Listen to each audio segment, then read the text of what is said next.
Well, fellow YouTube viewers, put your seatbelts on and get ready to get blown away. First off, before I begin, I would like to say this. God has His chosen messengers on the earth, His chosen prophets, His microphones that He speak through for others to hear. There are false prophets in this world that come to deceive and trick. And how can you determine a false prophet from a real true prophet?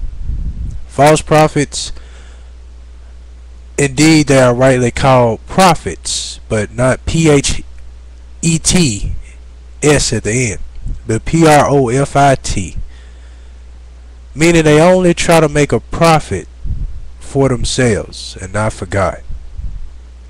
And when I say make a profit, is as far as to money, when it involves, them always bringing up about money and them trying to glorify or elevate themselves. So, but I just want to say that, just giving you a hint. Now, the Antichrist. As far as I watched the little video here, just to see Richard Perry's perspective on it.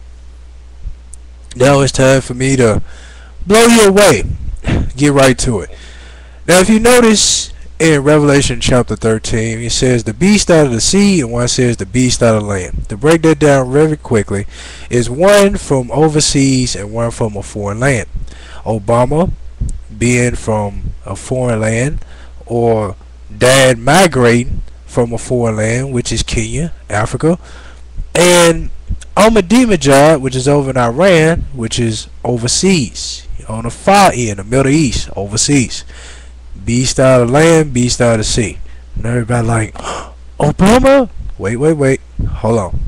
Now, if you notice, a lot of people have been attacking Obama as far as him being a Muslim, and a lot of people kind of fearing and dreading like a possible terrorist. Well, indeed, Obama came from that Muslim background, and Muslims are Antichrist. Muslims do not believe in Jesus as being the Son of God, but they believe in Jesus as being a great prophet, a great man. Therefore, stripping him of his glory and his dignity that he deserves, as for what he did for all of us involving their atonement. He is indeed the Son of God, and they believe that God cannot have a son. It's impossible for him to have a son. Well, that contradicts in Genesis chapter 1 when it said, let us make man in an image and likeness of ourselves, where God and Jesus having a father-son project, creating the universe together, and Jesus creating the earth under the Father's instruction. Now, the image and likeness of the Father is to be able to have children like him, able to be a parent like him, and having responsibility like him by working. And there's many other things. So saying this to say that right there is the proof, as far as us being in his image and likeness, is us being able to have children. But Muslims don't believe that. They believe that the great Allah, that's, is solo God that does not have kids, he just on his own, and that's that. Now, just wanted to point that out for a specific reason, as far as dealing with the Antichrist perspective, is don't believe in Jesus because we don't believe God can have children. Ahmadinejad, the same way. Radical Muslims don't believe in Jesus, don't believe in God having children and so forth. But Ahmadinejad believes that he is somewhat of a Messiah in a sense. Well, now, actually, Ahmadinejad is looking for the Messiah. Let me take that back. To be more specific here. I remember they were showing on Glenn Beck a while ago, where I was closely studying Ahmadinejad's words. Closely studying his words, because he said a lot of stuff that pertains to Bible prophecy.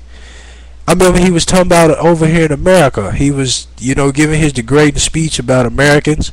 And at the end of his speech, which a lot of people miss and didn't pay attention to, he said they should have a shameful mark of remorse on their foreheads. Now why did he say that? What made him say a shameful mark of remorse on their foreheads in particular. So that's something that stood out and kind of highlighted in his speech. Also, they was showing where he was saying how, praying to his Allah, saying he awaiting the promised Messiah to come. Well, of course, over in the Middle East, a lot of people believe that Jesus haven't arrived yet. They still believe, some still waiting, and some believe that the one that was sent was not the Son of God, was not the Messiah. That's another thing Muslims believe, that Jesus was not the Messiah, he was just a great man. So also awaiting this true Messiah. And Ahmadinejad's perspective is kind of like that, how he awaiting this Messiah, but he kind of thinking he is the Messiah.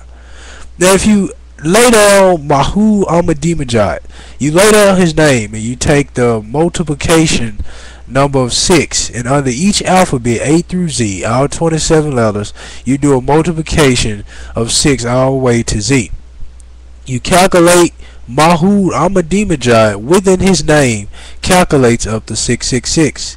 And in Revelation chapter 13 verse 18, it said, "This calls for wisdom. If anyone has insight, let him calculate the number of the beast, for it is a man's number, and the number is 666. And Ahmadinejad's name calculates up to 666. Now, if you go on Obama's end for a second, Obama is looked at as like the Messiah of America. A lot of people strongly believe in Obama can make the difference and make this change, and he will. That's why Obama is so eager to have diplomatic discussions over in the Middle East.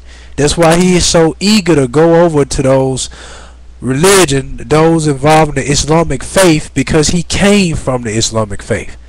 That's why Obama knows if he sit down with Ahmadinejad and the rest of those Islamic leaders, there will be a peace contract, and there will be peace with America and Iran. And because of there being peace with America and Iran, there will be peace with Iran and Israel. As Ahmadinejad already sat down with Iraq and made a peace contract or peace treaty so far. But it's going to be more peace treaties. And the only way that peace is going to come about is through Obama, because he came from that background. And in a 2002 speech, I believe I spoke on this on another segment, but Obama was teaching about Arabs. And he was saying how those Arabian families over there, they're starving and need help as well. And they over there cheering for Obama. The people a lot of people in the Middle East already know about Obama and highly favor Obama. And that's why Obama want to go over there, because he already know he would get received immediately. And there will be peace, the peace contract. So saying this to say Obama coming from the Antichrist background and Ahmadinejad, that Antichrist background, coming together, and one is going to give authority to the other. Now it's a possibility that Ahmadinejad may give authority over Obama, or Obama may give authority over Ahmadinejad. That's where the wait and see thing comes in. Now that one right there is like flipping a coin. Okay, I know both of them are these two beasts, because Obama is highly elevated and looked up to in his country, and Ahmadinejad is highly elevated and looked up to in his country. So it's just which one is going to give authority over to the other. And apparently I'm thinking that it's going to be Obama, because it says the beast shall exercise his authority for 42 months, which of course Richard Perry already pointed out in one of his little segments of teaching from it. And in 42 months or 3.5 years, meaning within Obama's term, for 3.5 years within his presidential term, there will be peace. But after his presidential term, that's when all hell will break loose, because that peace treaty is no longer in act no more, because there is no longer a Muslim leader over the country. So if this Muslim leader, this Muslim peace treaty is broken because one Muslim stepped down because it's no longer in a presidential seat, then that means that peace is broken. So as long as Obama is in place, the peace is there. When he's not in place, the peace is not there. So I definitely got to do a part 2 on this, as I'm running out of time. But of course, peace be unto you, Christ for life, and next segment.